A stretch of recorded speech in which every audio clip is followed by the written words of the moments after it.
Framed for a hit and run by his best friend, he faked a prison transfer and vanished. While the world thought he was behind bars, he destroyed his framer's life piece by piece. Job, girl, freedom. The twist? He didn't want revenge. He wanted the last word. And he got it. I was eating leftover pad thai in my apartment when the cops kicked in my door. Didn't even knock. Just boom, guns drawn, shouting my name like I was some kind of armed fugitive. They threw me to the floor, cuffed me and read me my rights. You're under arrest for felony hit and run. I laughed. Out loud. Because it was so absurd I thought it had to be a prank. Until they showed me the footage. It was blurry, black and white, and taken from a crappy corner camera at 1:43 a.m. A car speeding through an intersection. Screeching tires. A body in the air. Then nothing. The license plate was mine. The car was mine. And the driver? He looked enough like me. But it wasn't. I knew it. The problem was, no one else did. The victim survived, barely, and couldn't remember anything. The DA was aggressive. They said I'd been drinking. They said I fled. They said they had motive. I'd fought with the guy at a bar 2 weeks earlier, something stupid over pool and pride. Suddenly, I wasn't just a suspect. I was a monster. My friends vanished. My job suspended me. My name trended for all the wrong reasons. But worst of all, Caleb, my oldest friend, my best man, my ride or die since college. He testified against me. Said I'd been acting strange lately. Said he saw me drinking that night. Said he always worried something like this might happen. That was the moment it clicked. The way he'd been distant lately. The way he magically found the witness who placed me at the bar. The way he was smirking just a little when they led me out of the courtroom in cuffs. He framed me. And everyone believed him. I was held in pretrial detention at Ridgewater Correctional, a grim place that smelled like bleach and defeat. At first I was in shock. Then I was angry. Then I was something else entirely. Focused. See, most people when they hit rock bottom pray for a light. I started digging for wires. Week 3 I made my first move. I bribed a guard. His name was Torres. Mid-40s. Sick mom. Gambling habit. I saw it in his eyes, he was desperate and just smart enough to be dangerous. I gave him everything I had left. A hidden stash of crypto, passwords, an old favor from a guy who owed me his parole. Enough for Torres to sell me a ghost. In exchange? He faked a prisoner transfer. Created a file that said I was being moved to a federal facility for a psych eval. Meanwhile, at 3:12 a.m., under a broken light in the laundry tunnel, I walked out. Not a soul saw me. To the world? I was still locked up. For the next 6 months I was a ghost. A shadow. I shaved my head, grew a beard, changed everything. I became someone else. And in the silence of anonymity, I watched Caleb's life, the one he tried to steal from me, like a hawk circling a dead thing. And let me tell you something. It was easy. Because Caleb didn't cover his tracks. He'd gotten my job, of course. Same company. Same position. Even sat in my old chair. He was dating my ex. The one who swore she believed me but stopped returning my calls after the arraignment. He'd been posting vague quotes like, "Justice always finds a way," and "Let the truth set you free," on social media like some moral warrior. He was building a life out of my ashes. And I let him. Because the longer I stayed in prison, the more confident he got. And the more confident he got, the more careless he became. I started with the job. Sent an anonymous tip to HR, complete with screenshots of his fake degree. Because yeah, Caleb never graduated. I covered for him once, years ago, helped him fake a transcript to land his first internship. It snowballed. He never corrected it. No. I just reminded the right people. Then came the ex. I left breadcrumbs, messages from an old account, photos she'd never seen, receipts from Caleb's other girlfriend. Well yeah, he wasn't just stealing from me. He was cheating on her too. She dumped him in a flurry of screaming texts and online blocks. And then, I leaked his text to the press. The same press that once dragged me. By the time his world started cracking, I was already renting an apartment 2 floors above his. I'd pass him in the parking garage with sunglasses and a hoodie. He never noticed. He never looked up. He was too busy wondering who was slowly destroying his life. He thought it was karma. He thought it was her. He never thought it was me. But the best part? That was still coming. Because a week before my trial date, the one where the DA was still prepping for court, I walked into a detective's office with a USB stick. And a confession. Not mine. Caleb's. There's something poetic about revenge when it's slow. When the person who tried to destroy you doesn't even realize they're drowning until they're gulping for air, and the water tastes like all the lies they ever told. That's where Caleb was now. Neck deep. Panicking. But the best part? He still hadn't seen me. The USB I gave the detective? That wasn't just a bluff. It contained a digital folder titled, Witness_0. Inside. Audio files. Messages. Screenshots. Every single breadcrumb I'd been feeding Caleb's burner phones for the last 3 months, disguised as anonymous tips from a new witness, who claimed they'd seen the hit and run, and could prove he did it. Yeah. I catfished him. Fed him paranoia through encrypted messages. Let him believe someone had footage, was blackmailing him, wanted money to keep quiet. He bought it all. Because guilt makes people greedy and stupid.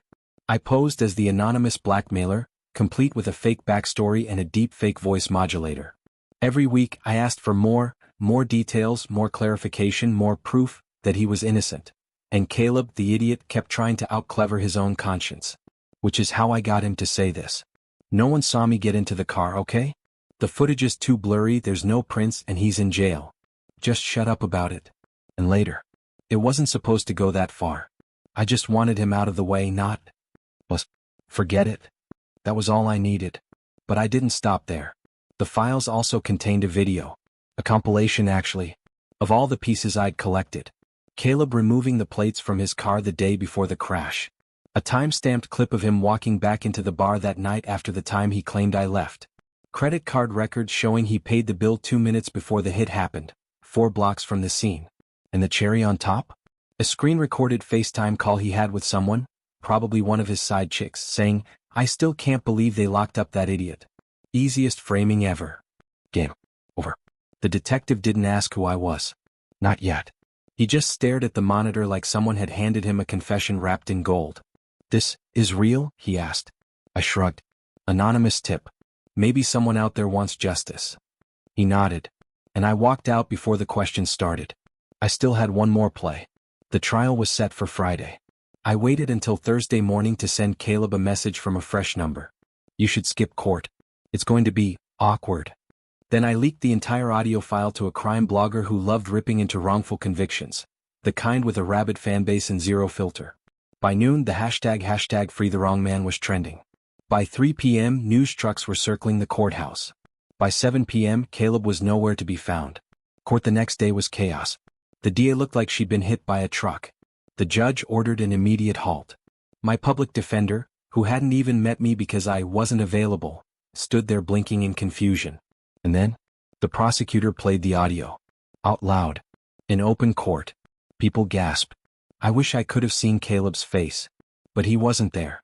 Because Caleb had run. Of course he had. Cowards don't fight. They flee. That same day, I walked into a courthouse in another city wearing a suit, carrying a thumb drive, and finally, revealed who I was. No more hiding. No more shadows. Just me. The man they thought was in jail. Standing in front of a judge. And saying, "I'd like to file for immediate dismissal on the basis of fabricated evidence and wrongful incarceration." By the end of the week, my name was cleared. The hit-and-run case was reopened, now with Caleb as the prime suspect. An arrest warrant was issued. Interpol got involved.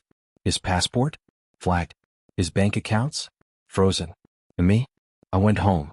To the apartment I paid for in cash under a false name. Sat on the couch. Cracked a beer. And watched the news as they played the leaked audio again and again on a loop. But I wasn't done yet. Because Caleb had taken something I hadn't reclaimed yet. My reputation. And I was going to drag that out of the mud one headline at a time. They say once you're cleared, that's it. The world forgives. The cameras move on. Your life goes back to normal. But that's a lie. Because cleared doesn't mean clean. And your name? It doesn't just wash off the internet. Even after the charges were dropped, people still looked at me sideways in public. A barista hesitated with my order like I might drive through the front window. A neighbor who used to chat with me at the mailbox suddenly only waved from behind her door. That's what happens when they put your mugshot on the 6 o'clock news and never follow up with a retraction. The story that cleared my name? Didn't trend. But I had a plan for that too. Because I didn't just want freedom. I wanted my face back. Step 1. Control the narrative. I hired a crisis PR firm. Not one of those boring law firm affiliates. I mean a Shark Tank of ex-journalists and digital sleuths who knew how to rewrite a reputation at scale. They launched a campaign. First, an anonymous tip to a national podcast about the hit and run that never was. Then a leak of court documents showing the falsified witness statements. Then the real story, how a trusted friend framed me to steal my job, my girlfriend, my life. The podcast episode exploded. TikTok ran wild with armchair detectives. And when one of the podcast hosts casually said, "Honestly, the guy's a genius. Disappearing and building this whole trap from the shadows? This is movie-level revenge." I knew I'd struck the match. They called me the Invisible Avenger. I didn't correct them. Step 2, find Caleb. Interpol wasn't moving fast enough. The cops wanted more evidence before issuing extradition, so I brought in a bounty hunter. No, I'm not kidding. Name was Jordan. Former military, now private recovery. Sharp eyes. No small talk.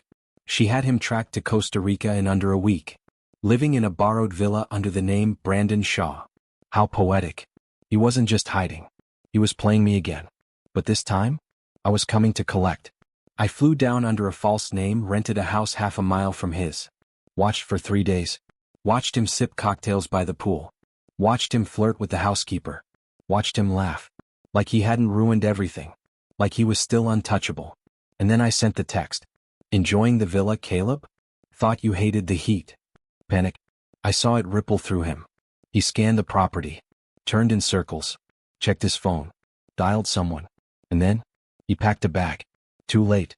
Jordan was already waiting on the road. He didn't come back quietly. He screamed I was lying. Screamed I was obsessed. Said I must have faked the confession, that I set him up. Well, the irony. He said it over and over, even as the local cops zip-tied his wrists. Even as he begged the consulate for help. Even when they dragged him back to the States in cuffs. The press had a field day. Former fugitive. Master manipulator. The fall of a golden boy. All the headlines he tried to put on me were now burning into his skin. And I made sure the final interview was mine. A sit-down with the same network that aired my mugshot a year ago. I looked into the camera and said, "He took everything from me. My freedom. My name. My future. And now I'm just here to take it back, piece by piece." I wasn't angry. Not anymore. Because this was justice. Slow. Brutal. Personal. The kind that doesn't leave bruises, just echoes. But I still had one more thing to do. Because Caleb? He still thought this was about revenge. He didn't know it was about balance. And to make it whole again, he had to live with what he did. I sat in the front row at his trial. Press suit. Calm face. The picture of composure. Caleb, on the other hand? Disheveled. Twitchy. Bags under his eyes like he hadn't slept in a year, which, let's be honest, was probably true. The courtroom buzzed with reporters. Cameras outside. Hashtag trending. The world finally knew who really tried to kill that man in the street that night. And more importantly, they knew who didn't. The prosecutor didn't even need to go hard. They had the confession. They had the footage. They had the false documents. They even had Clara, one of Caleb's former side flings, testifying that he bragged about framing me because I was too perfect, too easy to ruin. She quoted him on the stand. "He'll rot in prison and I'll be living off his life." And for a while he did. Until I stopped rotting. And started rebuilding. My testimony came last. I wasn't required to take the stand. But I wanted to. I wanted him to look me in the eyes and see the thing he tried to bury standing tall and untouchable. "I lost everything because of him," I said clearly. "My job. My reputation. My freedom. He didn't just frame me, he studied me. He used our friendship like a crowbar to pry open my life." I didn't cry. But he did. First time I'd ever seen it. That made it worse somehow. Because even in tears he still thought he was the victim. The jury was out for 5 hours. Came back with guilty on all counts. Felony fraud. Perjury. Obstruction. Fabricating evidence. Attempted manslaughter for the hit and run. 10 years, no parole. Could have been more. But I didn't want more. I didn't want him to vanish. I wanted him to watch me thrive. 3 months later I published a memoir. Dead Man Scheming, How I Took My Life Back from the Friend Who Stole It. It hit number 2 on the nonfiction charts. Then came the podcast tour. The interviews. The movie rights. They're calling it Gone Guy. And me? I bought a new apartment. Started a consulting firm for wrongfully accused professionals. Became the face of a cause I never asked for. And every once in a while, I write Caleb letters. I don't send them. I just write them. 1 sentence each. Like, "The woman you're watching on that prison TV? She left me because of you. Now she wants to get coffee again." Or, "The apartment you always wanted downtown? I bought the whole floor." Or, You thought you were ending my story. You were just writing my first chapter. You see, some people want revenge to feel big, explosive. But me? I wanted him to live in the small moments, the empty holidays, the headlines he's not in, the life he could have had, but handed to me on a silver platter because his ego couldn't stand my peace. I still get asked one question all the time. Would you go back and change anything? And my answer? Always the same. No. Because before this, I was good. Now, I'm untouchable.